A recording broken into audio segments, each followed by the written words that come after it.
Once upon a midnight dreary, while I pondered, weak and weary, over many a quaint and curious volume of forgotten lore, while I nodded, nearly napping, suddenly there came a tapping, as of someone gently rapping at my chamber door.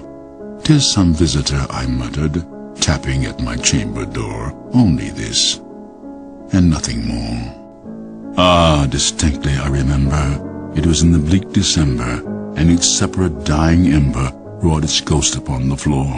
Eagerly I wished the morrow, vainly had I sought to borrow from my books surcease of sorrow, sorrow for the lost Lenore, for the rare and radiant maiden, whom the angels name Lenore, nameless here forevermore.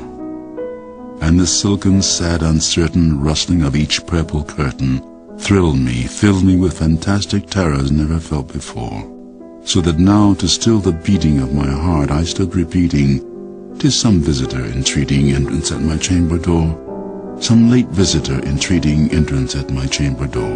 This it is, and nothing more." Presently my soul grew stronger, hesitating then no longer. "Sir," said I, "or madam, truly, your forgiveness I implore, but the fact is I was napping, and so gently you came rapping, and so faintly you came tapping, tapping at my chamber door, that I scarce was sure I heard you." Here I opened wide the door. Darkness there, and nothing more. Deep into this darkness peering, long I stood there wondering, fearing, doubting, dreaming dreams no mortal ever dared to dream before. But the silence was unbroken, and the stillness gave no token, and the only word there spoken was the whispered word, "Lenore?" This I whispered, and an echo murmured back the word, "Lenore." Merely this, and nothing more. Back into the chamber turning, all my soul within me burning, soon again I heard a tapping somewhat louder than before. "Surely," said I, "surely that is something at my window lattice. Let me see then what thereat is, and this mystery explore. Let my heart be still a moment, and this mystery explore. 'Tis the wind, and nothing more." Open here I flung the shutter, when with many a flirt and flutter in there stepped a stately raven of the saintly days of yore. Not the least obeisance made he, not a minute stopped or stayed he, but with mien of lord or lady perched above my chamber door, perched upon the bust of Pallas just above my chamber door, perched and sat, and nothing more. Then this ebony bird beguiling my sad fancy into smiling by the grave and stern decorum of the countenance it wore. "Though thy crest be shorn and shaven, thou," I said, "art sure no craven, ghastly, grim, and ancient raven, wandering from the nightly shore. Tell me what thy lordly name is on the night's Plutonian shore." Quoth the raven, "Nevermore." Much I marveled at this ungainly fowl to hear discourse so plainly, though its answer little meaning, little relevancy bore. For we cannot help agreeing that no living human being ever yet was blessed with seeing bird above his chamber door, bird or beast upon the sculptured bust above his chamber door, with such a name as Nevermore.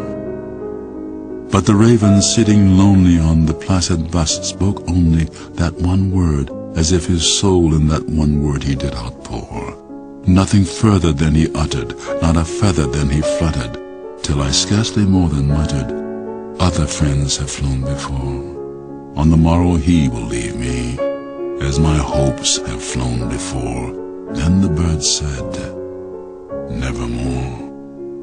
Startled by the stillness broken by reply so aptly spoken, "Doubtless," said I, "what it utters is its only stock and store, caught from some unhappy master, whom unmerciful disaster followed fast and followed faster, till his songs one burden bore, to the dirges of his hope that melancholy burden bore, of never, nevermore."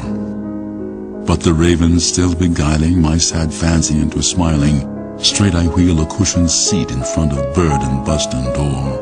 Then upon the velvet sinking, I betook myself to linking fancy unto fancy, thinking what this ominous bird of yore, what this grim, ungainly, ghastly, gaunt, and ominous bird of yore meant in croaking nevermore. This I sat engaged in guessing, but no syllable expressing to the fowl whose fiery eyes now burned into my bosom's core.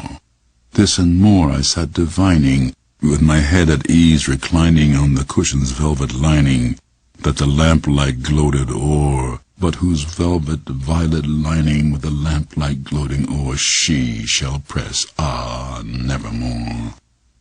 Then methought the air grew denser, perfumed from some unseen censer, sung by seraphim whose footfalls tinkled on the tufted floor. Wretch, I cried, thy God hath lent thee, by these angels he hath sent thee, respite, and nepenthe from thy memories of Lenore. Quaff, oh quaff this kind nepenthe, and forget this lost Lenore. Quoth the raven, nevermore. Prophet, said I, thing of evil, prophet still if bird or devil, whether tempter sent or whether tempest tossed thee here or shore.